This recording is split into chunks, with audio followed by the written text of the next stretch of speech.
The thing that I love to do, and I think I do very well, and I've spent years doing it, is understanding the person. You could call it human behavior. I use tools like psychometric assessments. But really what I want to do is I want to combine a little bit of science with a background of understanding. So what makes a high performer? What makes people tick? What engages people? And we know, by the way, that highly engaged people are highly productive people.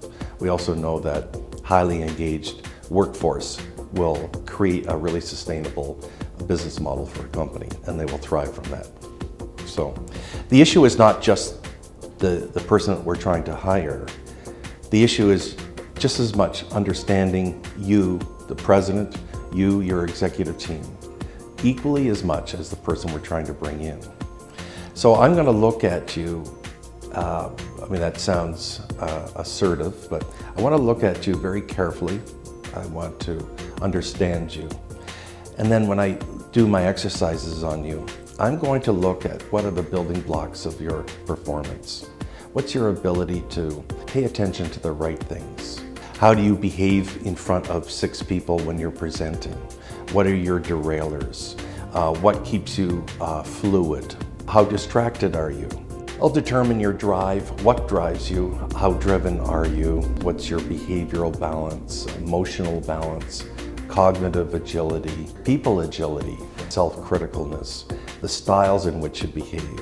How are those styles different than most people? How malleable are you? What are your values, your preferences, your needs? What are your stressors when those needs are not happening? We create a bundle for each of your leadership team, and then I understand all that, and I see the dynamic within that team.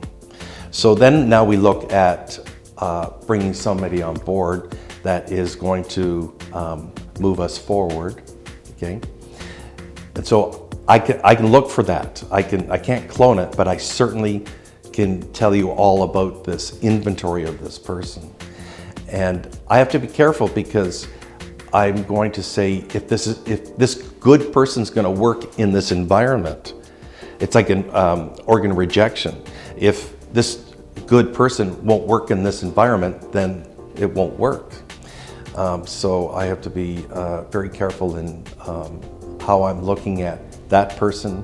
I don't have biases. I try very carefully not to have biases and have some real objectivity.